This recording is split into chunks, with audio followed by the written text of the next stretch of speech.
जय हिंद। मैं हूँ अरमान, आप देख रहे हैं ईफा एजुकेशन। चलिए आज हम जो भी सेंटेंसेस लेकर आए हैं इसको हम देखते हैं। आपको बहुत सारी समस्याएं होती हैं जब आप इंग्लिश बोलना चाहते हैं। जब कुछ बातें ऐसी भी होती हैं जो आप जानते भी हैं, कुछ सेंटेंसेस आप जानते भी हैं, लेकिन फिर भी बोलने में हिचकिचाहट होती है। तो इसे भी दूर किया जा सकता है। आप क्या कीजिए कि खुद से बातें कीजिए। कभी मिरर के सामने खड़े होकर के बातें कीजिए, जहाँ कोई नहीं हो अकेले में बातें कीजिए, या फिर कहीं कहीं भी आप मार्केट में भी किसी से बातचीत अगर कर रहे हैं तो उसमें थोड़ी बहुत छोटी मोटी सेंटेंस को यूज करते रहें। तो उसी तरह के सेंटेंसेस मैं आपके लिए लेकर आया हूँ। चलिए आज हम शुरू करते हैं। ध्यान दीजिए, ये कह रहा है कि उसने मुझे धोखा दिया। आपको अगर किसी को कहना हो कि उसने मुझे धोखा दिया, जैसे मान लीजिए आपसे किसी ने पैसे ले लिया और समय दिया कि हम आपको इतने समय के बाद 10 दिन 20 दिन या 2 दिन 4 दिन के बाद मैं आपको लौटा दूंगा, लेकिन वो समय से मुकर गया और पैसा देने से इनकार करने लगा, मतलब उसने क्या किया, आपको धोखा दे दिया। तो आप इसको इंग्लिश में क्या कहेंगे? He has betrayed. He has betrayed या चिट्ड बोल सकते हैं। ही हैज़ बेट्रेड या चिट्ड मी। तो उसने मुझे धोखा दिया, ही हैज़ बेट्रेड मी या ही हैज़ चिट्ड मी।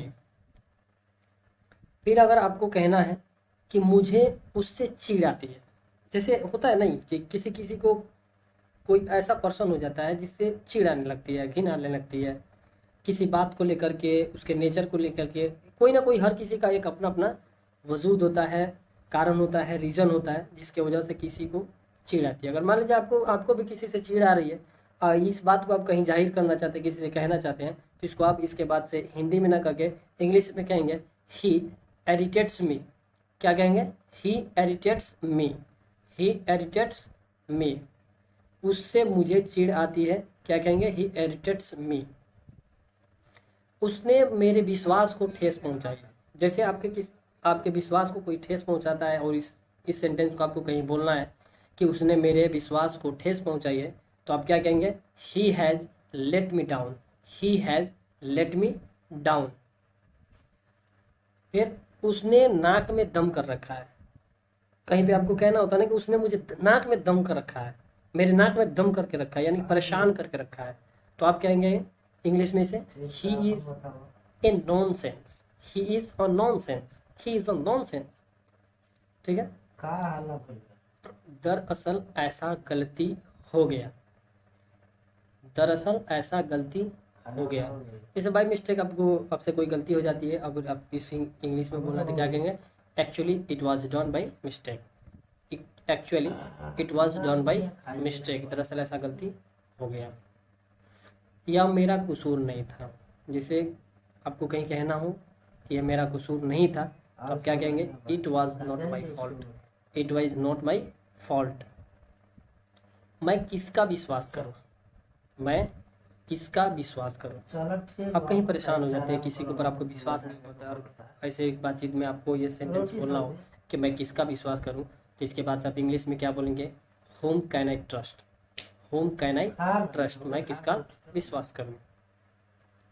फिर मैं यह विश्वास नहीं कर सका कि तुम ईमानदार नहीं हो। मैं यह विश्वास नहीं कर सका कि तुम ईमानदार नहीं हो। जैसे कोई आपका दोस्त है और वो जिसके ऊपर आप बिलीव कर रहे हैं कि नहीं ये ईमानदार है, ठीक, लेकिन अचानक आपको पता चलता है कि नहीं वो तो ईमानदार नहीं है, और उससे ये बात कहना हो कि मैं यह विश्वास नहीं कर सका कि तुम ईमानदार हो, तो इसको इंग्लिश में क्या कहेंगे? I could not.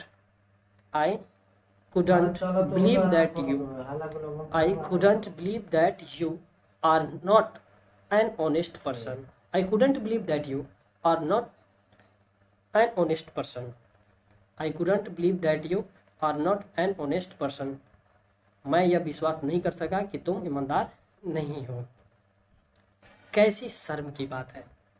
कैसी शर्म की बात है। अगर आपको कहना है कि कैसी शर्म की बात है, तो क्या कहेंगे? What a shame. What a shame. मैंने आपको चोट पहुंचाई है। जैसे आपने किसी को ठेस नहीं पहुंचाई है, चोट नहीं पहुंचाई है, लेकिन फिर भी वो आपसे ऐसा बात कर रहा है जैसे आपने उसका दिल दुखाया है, उसे चोट पहुंचाया है, अगर आपको यह बात उससे कहना है कि क्या मैंने आपको चोट पहुंचाई है, तो आप क्या कहेंगे इंग्लिश में? Have I hurt you? Have I hurt you? किसका दोष है? जैसे बहुत से लोग हैं, वहाँ पे किसी ने कोई गलती कर दिया है, तो आप वहाँ जाकर पूछते हैं ना कि किसका दोष है।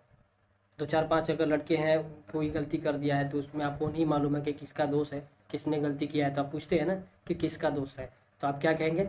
Who is to blame? Who is to blame मतलब कि किसका दोष है। तुम बेकार में समय खोते हो। जैसे कोई अपना टाइम लॉस कर रहा है बेमतलब की कामों में, या जैसे ही वेस्ट कर दे रहा है, तो आप कहते हैं ना कि तुम बेकार में समय खोते हो। You are just waste your time. You are just waste your time, या फिर इसको ऐसे भी कह सकते हैं कि you are simply waste your time. You are simply waste your time, तुम बेकार में समय खोते हो। आप मेरी ओर क्यों घूरते हैं? यहाँ क्या लिखा गया है, लेकिन क्यों होना चाहिए, ठीक। आप मेरी ओर क्यों घूरते हैं, ठीक है। आप मेरी ओर क्यों घूरते हैं, तो आप इसको इंग्लिश में क्या कहेंगे? Why do you stare at me?